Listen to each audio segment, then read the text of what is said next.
3 മാസങ്ങൾക്ക് മുൻപ് heavy vehicle ഡ്രൈവറായി Saudi റിയാദിലേക്ക് ജോലിക്ക് പോയ തിരുവനന്തപുരം പാച്ചളൂർ സ്വദേശി രജിത് ലാൽ ഇന്ന് ഭീകരമായ പ്രശ്നങ്ങളെ നേരിട്ടുകൊണ്ടിരിക്കുകയാണ്.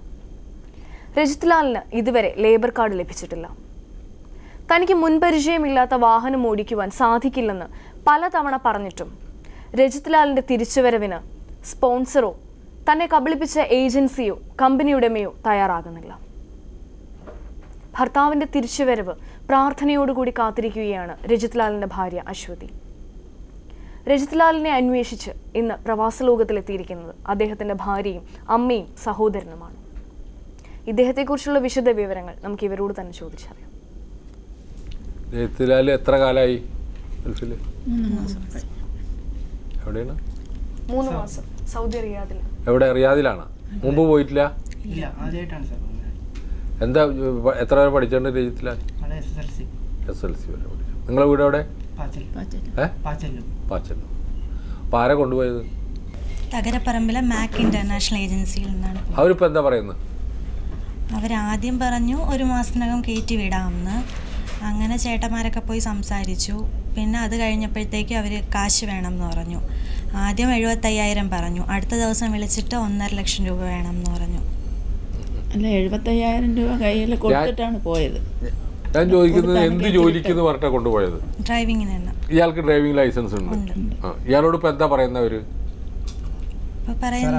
ചെയ്യുന്നത് അയാൾക്ക് അറിയാത്ത വണ്ടിയാണ് കൊടുക്കുന്നത്.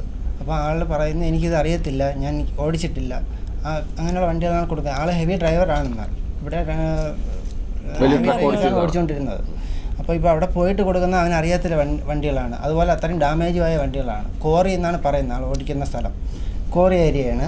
വേറെ വെളിയിലായിട്ടുള്ളൊരു ഇതൊന്നും കണക്ഷനും ഇല്ല. അപ്പോൾ അവിടെ അയാൾക്ക് അവിടെ പൊതുവെ താല്പര്യമില്ല അല്ലേ?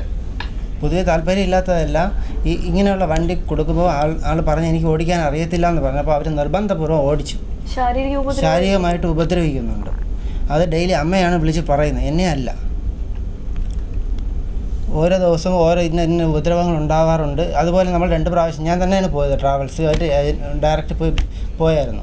അപ്പോൾ അവർ പറയുന്ന അങ്ങനെ ഒരു പ്രശ്നമേ ഇല്ല, രജിത് ലാലിന് അങ്ങനെ ഒരു പ്രശ്നം ഉണ്ടാകത്തില്ല എന്ന് അവർ ഉറപ്പ് പറയുന്നു. പക്ഷേ അതല്ല അവിടെ സംഭവിച്ചുകൊണ്ടിരിക്കുന്നത്. അവർ ഈ കൊണ്ടുവരുന്നതാണ്. $1.5 ലക്ഷം ചോദിച്ചു. അതെ, കൊണ്ടുതരാനായിട്ട് നമ്മൾ പറഞ്ഞു എന്തോ ആവട്ടെ, നമുക്ക് സംഭവിച്ച് നമുക്ക് പറ്റി, നിങ്ങൾക്ക് തരാനുള്ള നിങ്ങൾ തന്നിട്ടാണല്ലോ കൊണ്ടുപോയത്, നമുക്ക് ആൾ തിരിച്ചു താ, നമ്മൾ അതിനുള്ള ഫ്ലൈറ്റ് ടിക്കറ്റോ അതെന്താണെന്ന് വെച്ചാൽ ചെയ്യാമെന്ന് പറഞ്ഞു. അപ്പോൾ ആൾ പറഞ്ഞെങ്കിൽ അതിനുള്ള വഴി നോക്കാം എന്ന് പറഞ്ഞു. അങ്ങനെ 1 മാസത്തിൽ കൂടുതലായി. ഇപ്പോൾ 4 മാസമായി? ഇല്ല സാർ, പോയിട്ട് 1-2 മാസമായപ്പോഴാണ് ഇത്രയും വിഷയങ്ങൾ നടന്നത്. 1 മാസമായി 3 മാസമായി. ഇപ്പം 3 മാസം തികഞ്ഞു. കുട്ടിയുടെ കല്യാണം കഴിഞ്ഞിട്ട് എത്രയായി? 9 മാസം. അപ്പോൾ ഇത് ട്രാവൽസുമായിട്ട് അവർ അവസാനം ഞാൻ പേട്ട സ്റ്റേഷനിൽ CA ഓഫീസിൽ പെറ്റീഷൻ കൊടുത്തായിരുന്നു. അങ്ങനെ അവിടെ നിന്ന് വിളിച്ച് നമ്മൾ 2 പേരെയും വിളിച്ച് അവിടെ തീരുമാനം ഉണ്ടാക്കിയതാണ്. കഴിഞ്ഞ മാസം 19-ാം തീയതി. 1 മാസത്തിനകത്ത് അപ്പോൾ വീട് പറഞ്ഞു 1 മാസത്തിനകത്ത് തിരിച്ച് കയറ്റാനുള്ള വകുപ്പ് നോക്കാം. എന്നിട്ട് 2 ദിവസം കഴിഞ്ഞ് അതിൻ്റെ എൻക്വയറിക്ക് വേണ്ടി വിളിച്ചപ്പോൾ പറയുന്നു 75,000 രൂപ വേണമെന്ന്. പോലീസിൽ പറഞ്ഞില്ലേ? അത് പറഞ്ഞില്ല. അത് പറഞ്ഞു, അവർ പറഞ്ഞു അവിടെ പോലീസ് സ്റ്റേഷനിൽ ചെയ്തു വെച്ചതെന്ന് വെച്ചാൽ 1 മാസത്തിനകത്ത് കയറ്റാം, ചെറിയ എന്തെങ്കിലും പേയ്മെൻറ്റ് അവിടെ ചെയ്യേണ്ടി വരും എന്നാണ് പോലീസ് സ്റ്റേഷനിൽ CAയുടെ അത് പറഞ്ഞത്. കൂടിപ്പോയി 2,000 റിയാൽ. അപ്പോൾ ഈ 2,000 റിയാൽ ആവുമെന്ന് പറഞ്ഞു. അതിൽ ഇയാളുടെ ശമ്പളവും കഴിച്ചിട്ട് ഏതാണ്ട് കുറച്ച് തുകയെ വരത്തുള്ളൂ, അത്രയും നിങ്ങൾ പേയ്മെൻറ്റ് ഇവിടെ റെഡിയാക്കിയാൽ മതി, ഞാൻ കയറ്റിവിടാം എന്നുള്ള രീതിയിലാണ് പറഞ്ഞത്. ഇപ്പോൾ ഇത്രയും ദിവസമായിട്ട് പറഞ്ഞപ്പോൾ 1.5 ലക്ഷം രൂപ കൊടുക്കണമെന്ന്. ഇതിൻ്റെ ഓണറുടെ പേരെന്താണെന്ന് പറഞ്ഞത്? അജി, മിസ്റ്റർ അജി ആൾ പറയുന്നത്. എന്നിട്ട് 1.5 ലക്ഷം ഞാൻ പറഞ്ഞു അത്രയൊന്നും കൊടുക്കാനായിട്ടില്ല, നിങ്ങൾക്ക് തന്നെ 75,000 രൂപ തന്നിട്ടല്ലേ നമ്മൾ ഈ വേക്കൻസി പോകുന്നത്, ഇത്രയും പൈസ ഉണ്ടെങ്കിൽ നമ്മൾ എന്തിനാണ് ഒരാൾ ഗൾഫിൽ പോയി പാടുവിടേണ്ട കാര്യം എന്നാണ് പറഞ്ഞത്. ഇവിടെ കൊടുത്തു ഡിഗ്രി വരെ പഠിച്ചു. ജോലിയുണ്ടോ? ഇല്ല, ഇപ്പം കഴിഞ്ഞിറങ്ങിയതേ ഉള്ളൂ. ഇവിടെ അടുത്ത് തന്നെയാണോ വീട്? പാച്ചല്ലൂർ. പുള്ളിനെന്തിനാ പറഞ്ഞയച്ചു? ആരും പറഞ്ഞിട്ടല്ല. മനസ്സിലായി. വിളിക്കാറുണ്ടോ? വിളിക്കാറുണ്ട്. ഇപ്പം 4 ദിവസമായി വിളിക്കുന്നത്. ഇതില് പ്രവാസ ലോകത്തിൽ റിയാദിലാണ് അല്ലേ? അതെ, നമ്മൾ ട്രാവൽസുമായിട്ട് ബന്ധപ്പെടുമ്പോൾ എല്ലാം ആളെ ഉപദ്രവിക്കുന്നു പറഞ്ഞാണ് വിളിക്കുന്നത്. നിങ്ങൾ അവിടെ പോകരുതെന്നാണ് പറയുന്നത്. ഈ ഇന്റർനാഷണൽ മാക് ഇന്റർനാഷണൽ ട്രാവൽസിൽ തകരപ്പറമ്പ്. ഇത് ഈ ആളുകളെ കൊണ്ടുപോകുമ്പോൾ ട്രാവൽ ഏജൻസികൾ കാണിക്കേണ്ട ചില മര്യാദകളും ചില ഉടമ്പടികളും ഉണ്ടെന്നാണ് എനിക്ക് തോന്നുന്നത്. കൊണ്ടുപോകുമ്പോൾ സത്യമായിട്ടുള്ള കാര്യങ്ങൾ പറയും. ഈ ആളുകളെ കൊണ്ടുപോകുമ്പോൾ തന്നെ പലരും തിരിച്ചു പോരുന്നവരാണ് എന്നൊരു മനസ്സിൽ നിങ്ങൾ കരുതുകയും വേണം. കാരണം ഈ വരുന്ന വിഷയങ്ങളൊക്കെ നിങ്ങളുടെ സൽപ്പേരിനെയാണ് ബാധിക്കുക. ഇപ്പോൾ മാക്ക് എന്നൊരു കമ്പനി ഇപ്പോൾ കൈരളിയിലൂടെ ഇതിപ്പോൾ ഞങ്ങൾക്ക് പറയാതിരിക്കാൻ പറ്റില്ല. പക്ഷെ നിങ്ങൾ കാണിക്കേണ്ട ചില കാര്യങ്ങൾ എന്താണെന്ന് വെച്ചാൽ, ഈ പോകുന്ന ആളുകളിൽ നിന്ന് നിങ്ങൾ പൈസ വാങ്ങിക്കുന്നു. അതിപ്പോൾ പൈസ അവിടെ സ്പോൺസർക്ക് കൊടുക്കാനല്ല നിങ്ങൾക്ക് വേണ്ടിയിട്ടാണെന്നൊക്കെ നമുക്കറിയാം. പക്ഷെ നിങ്ങൾ വാങ്ങിച്ചാൽ നിങ്ങൾക്കൊരു ഉത്തരവാദിത്തം ഉണ്ട്, ഇയാൾ അവിടെ നിൽക്കാൻ പറ്റുമോ എന്നുള്ളത്. അയാളെ തല്ലുന്നു സ്പോൺസർ, തല്ലുന്നു എനിക്കറിയാം. അങ്ങനത്തെ ആളുകളാണ് അവിടെയുള്ള സ്പോൺസർമാരെന്നറിയാം. അപ്പോൾ ഈ തല്ലുന്ന ആളുകളുടെ വിഷയങ്ങൾ വിളിച്ചിട്ട് വീട്ടിലേക്ക് പറയുമ്പോൾ അയാൾക്ക് അവിടെ നിൽക്കാൻ പറ്റില്ല എന്നാണ് അതിൻ്റെ അർത്ഥം. അപ്പോൾ അയാളെ തിരിച്ചു കൊണ്ടുവരേണ്ട ഒരു ബാധ്യത നിങ്ങൾക്കുണ്ട്. ഇത് മുൻകൂട്ടി കണ്ടിട്ട് വേണം ഇനി ട്രാവൽ ഏജൻസികൾ റിക്രൂട്ട് ചെയ്യാൻ വേണ്ടിയിട്ട്. അല്ലാതെ വീണ്ടും അവരോട് 1.5 ലക്ഷമൊക്കെ ചോദിച്ചാൽ അവരെ എവിടുന്ന് തരാനാ? അവരെങ്ങനെയാണ് ഈ 75,000 തന്നെ ഉണ്ടാക്കിയിട്ടുണ്ടാവുക എന്നറിയില്ലേ? അപ്പോൾ അതുകൊണ്ട് ട്രാവൽ ഏജൻസികൾ പ്രത്യേകമായിട്ട് ശ്രദ്ധിക്കേണ്ട ഒരു കാര്യം, ഈ ആളുകളെ കൊണ്ടുപോകുമ്പോൾ നല്ലൊരു ശതമാനം തിരിച്ചു പോരും എന്ന് കൂടി കണക്കാക്കിയിട്ട് വേണം റിക്രൂട്ട് ചെയ്യാൻ. അതവരങ്ങനെ ആവശ്യപ്പെടുമ്പോൾ അവർക്ക് അവിടെ നിൽക്കാൻ പറ്റാത്ത ആളുകളുണ്ടാവും ചിലർ. നിങ്ങൾ പറഞ്ഞ പോലെ എല്ലാവർക്കും നിൽക്കാൻ പറ്റിയെന്ന് വരില്ലല്ലോ. ഇവിടുന്ന് അവർ ആ സ്ഥലങ്ങൾ കണ്ടിട്ടില്ല പലതും പറഞ്ഞു കേട്ടിട്ടുള്ളൂ. അവിടെ ചെന്നിട്ട് ആടിനെ മേക്കാൻ കൊണ്ടുപോകുന്നവരുണ്ട്. അങ്ങനെ പല വിധത്തിൽ പെടുമ്പോൾ നാട്ടിലേക്ക് തിരിച്ചു പോരണമെന്ന് തന്നെ തോന്നുക.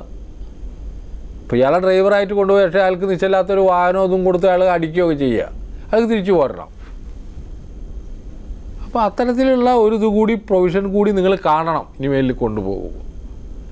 ഇപ്പോൾ കഴിയുന്നതും വേഗം വലിയ ബുദ്ധിമുട്ടില്ലാതെ കൊണ്ടുപോകലാണ് നല്ലത്. പോലീസ് കേസൊക്കെ ആയിട്ടുണ്ട്. ഇനിയിപ്പോൾ ടി വിയിൽ വന്ന് ചളാക്കേണ്ട കാര്യമില്ലല്ലോ. മാക്കിൻ്റെ പോലെ ഇപ്പോൾ എനിക്കറിയില്ല, അവരെ പോലുള്ള ആളുകൾ നിരവധി കാര്യങ്ങൾ ചെയ്യുന്ന ആളുകളാണ്. അപ്പോൾ അവരെ സംബന്ധിച്ചിടത്തോളം ഈ കുടുംബങ്ങളെ കണ്ണീര് കണ്ടിട്ട് എന്തോന്നാ കാര്യം? അവരൊക്കെ അതിന് കഴിവുള്ളവരാവുമല്ലോ ഇപ്പോൾ നടത്തുന്നത്. അപ്പോൾ രജിത്ലാലിനെ കഴിയുന്നതും വേഗം എങ്ങനെയെങ്കിലും നാട്ടിലെത്തിക്കാൻ വേണ്ടിയുള്ള പ്രയത്നങ്ങൾ ചെയ്യണം. റിയാദിലെ പ്രവാസലോകം പ്രവർത്തകർ രജിത്ലാലിൻ്റെ കറക്റ്റായിട്ടുള്ള വിഷയം ഒന്ന് പഠിച്ച് പോയി അന്വേഷിച്ച് കഴിയാവുന്ന സഹായങ്ങൾ ചെയ്യണം എന്നാണ് എനിക്ക് പറയുന്നത്. രജിത്ലാലിൻ്റെ നാട്ടിലെത്തിക്കാൻ അദ്ദേഹത്തെ കൊണ്ടുപോയ ട്രാവൽ ഏജൻസി കഴിയുന്നതും വേഗം നല്ല നാട്ടിലെത്തിക്കുക. വെറുതെ ആവശ്യമില്ലാത്ത പുലിവാലിൽ പോകുന്നതിനാണ് നിങ്ങൾക്ക് ഇനിയും ജോലി ചെയ്യുകയും ആളുകളെ കൊണ്ടുപോകേണ്ടതൊക്കെയാണ്. പലപ്പോഴും ഇങ്ങനെയൊക്കെ സംഭവിക്കും, അതൊക്കെ സ്വാഭാവികമാണ്. പക്ഷേ നിങ്ങൾ എടുക്കേണ്ട ഒരു കാര്യമുണ്ട്. ഇങ്ങനെ പോയിട്ട് അവിടെ ചെന്നിട്ട് പറ്റാത്ത ആളുകൾ അവരെ തിരിച്ചു കൊണ്ടുവരണം. വെറുതെ ആവശ്യമില്ലാതെ അവരെ കുടുംബക്കാരെയും പ്രശ്നങ്ങളും പോലീസ് സ്റ്റേഷനും ഇങ്ങനെയൊന്നും ആയിട്ട് കാര്യമില്ല. ഇതാണ് പ്രവാസ ലോകത്തിന് ഈ കാര്യത്തിൽ പറയാനുള്ളത്. ശരി. സ്വദേശത്തും വിദേശത്തും കാണാതാകുന്നവരെക്കുറിച്ചുള്ള അന്വേഷണമാണ് ഞങ്ങളുടെ ഈ യാത്ര. ഇത് തികച്ചും സൗജന്യവുമാണ്. കാണാതായ ആളുടെ ഫോട്ടോ, വിശദവിവരങ്ങൾ, അയക്കുന്നയാളുടെ പേര്, അഡ്രസ്, ഫോൺ നമ്പർ തുടങ്ങിയവ സഹിതം ഞങ്ങൾക്ക് എഴുതുക. ഞങ്ങളുടെ വിലാസം: പ്രവാസലോകം, കൈരളി TV, കൈരളി ടവർ, പാളയം, ട്രിവാൻഡ്രം 34. ഞങ്ങളുടെ ഹോട്ട്ലൈൻ മൊബൈൽ നമ്പറുകൾ: കേരളം ഇന്ത്യ, റഫീഖ് റാവുത്തർ 9847920104. ഞങ്ങളുടെ ഇമെയിൽ അഡ്രസ് pravasaloகம்@gmail.com. നമുക്ക് യാതൊരു മുൻപരിചയവുമില്ലാത്ത വാഹനങ്ങളാണ് വിദേശ രാജ്യങ്ങളിൽ നമ്മൾ മലയാളികളെ കാത്തിരിക്കുന്നത്. നാട്ടിൽ ടാങ്കർ ലോറി ഓടിച്ച് വിദേശത്തേക്ക് ജോലിക്ക് പോയ രജിത് ലാലിന് സംഭവിച്ച ദുരന്തം ഇനി ആർക്കും സംഭവിക്കരുതേ എന്ന പ്രാർത്ഥനയോടുകൂടി ഇന്നത്തെ UAE എക്സ്ചേഞ്ച് പ്രവാസ ലോകം ഇവിടെ അവസാനിക്കുകയാണ്.